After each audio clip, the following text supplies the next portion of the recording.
History is a people's memory. The man who has no sense of history is like a man who has no eyes and ears. We are not makers of history. We are made by history. The history of mankind is the instant between two strides taken by a traveler. Join Mary Emmanuel on a ride to memory lane. Only on AETV Live.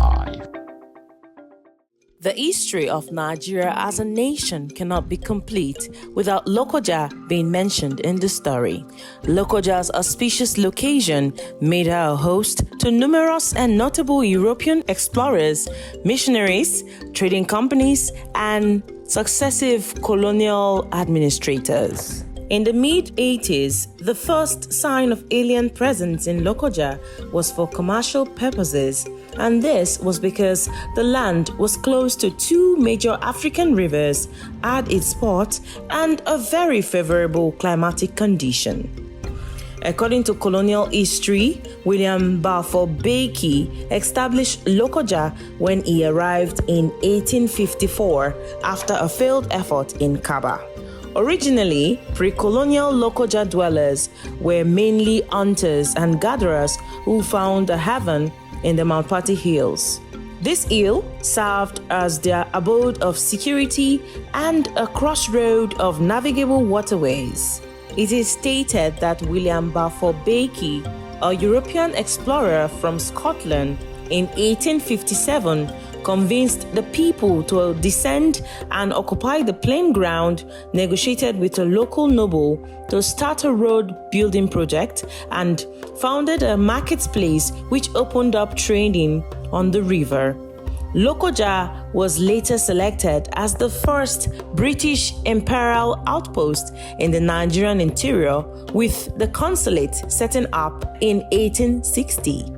Lokoja then became the military headquarters for Sir George Taubman Goldie, a British trader and empire builder who became governor of the Royal Niger Company from 1886 to 1899. This company was a British mercantile company that controlled trade on the river. The British government was granted control over territories around the Niger to the Royal Niger Company conglomerate. They controlled Lokoja and saw the success of commerce in the city. It was stated that George Goldie was, however, a murderer who killed and sold both the northern and southern protectorate people to the British government for 865,000 euros in order to stop the Germans and French from claiming the land.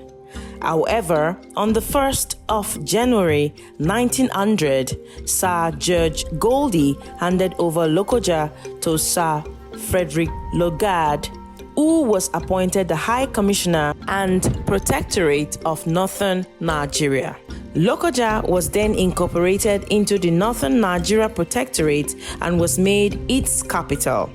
This lasted from 1900 until 1914. 1914 was when the amalgamation of the Northern and Southern Protectorates took place, and then later merged into British Nigeria before becoming independent as Nigeria in 1960. According to suggestions made by a journalist named Miss Flora Shaw, who later gave Nigeria its nomenclature and became Logard's wife, stated in one of her articles that the amalgamation of the protectorates into one colony was announced in Lokoja because Sir Logard made Lokoja his resting abode, although Lagos still served as the first official capital of the unified colony.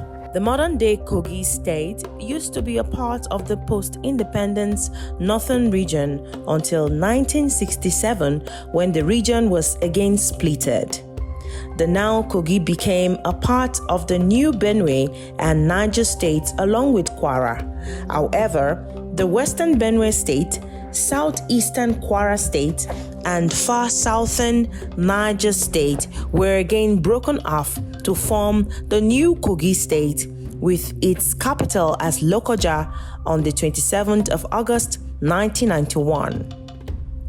Lokoja is the only city and state capital in Nigeria that is squarely situated at a confluence of West Africa's major river, the River Niger and Benue. Both rivers merge and flow southwards into the Atlantic Ocean. The town is stationed at the foot of Mount Pati that skims gently down to the confluence bank of the rivers Niger and Benue. Lokoja is a city that is shrouded in history, whose beauty is further accentuated by the fascinating canopy of layers of foliage in a deep romance with rocks and hills.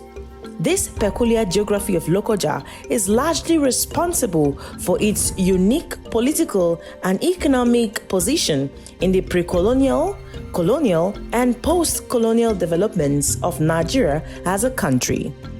The unique location therefore gives Lokoja the sobriquet of the Confluence State. Today, there are cultural heritage that point to the colonial period and the life and times of Logad in Lokoja. And I will be taking you on a ride to memory lane here in Kogi State.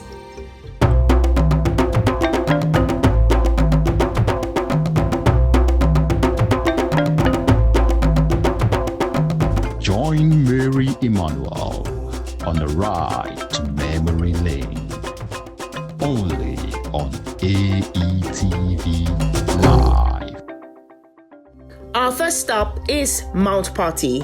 Mount Pati happens to be one of the finest tourist sites in Lokoja. It is said that it once served as a place of refuge for its earliest inhabitants, whom the colonial administrators sent down to the Niger Valley. Pati is a Nupe word which means hill. One fascinating thing about this tourist site is its ambience and climatic weather that both welcomes you as you journey to the top. The prevailing weather condition within Lokoja town is hot, but a visit to Mount Pati offers a sharp contrast as the thick lush vegetation along with the rocky hills give off a sense and a breath of fresh air. The terrific road network with many sharp turns that lead to the top of Mount Pati are such a grandeur to behold as you walk or drive uphill. If you want to connect to nature, then I would suggest a trip to Mount Pati is a great idea. From the entrance gate, you will see a welcoming of gigantic flourishing melena trees on both sides with an aura of serenity and calmness. The journey from the foot of the mountain to the peak is averagely about 5 kilometers. Only strong motorbikes and healthy cars with experienced riders or drivers can make it safely to the top. After an audacious upward journey, you walk into the embrace of an amazing plain and refreshingly cool weather at the mountaintop. From the peak of the mount, Lokoja town is simply alluring as its many houses could be seen spread out like the sand on the seashore. Sitting gracefully on top of Mount Pati is a structure known as Lord Logat's Rest House. It is said to have been built around 1900. Logat, who was the then Governor General of Nigeria, used the rest house as a relaxation spot after his day's activities. It was also learned that Logat equally used the vantage position of Mount Pati as a surveillance post to observe all activities going on in and around Lokoja. Furthermore, Flora Shaw was said to have coined the name Nigeria from the top of this mound during the colonial era. She later got married to Lord Lugard, and there you will find in front of the rest house the statue of Lord Lugard and his wife, Flora Shaw. The height of the hill gives a visitor a vantage position to view the scenic plain surrounding the ancient town of Lokoja. Up next is the confluence.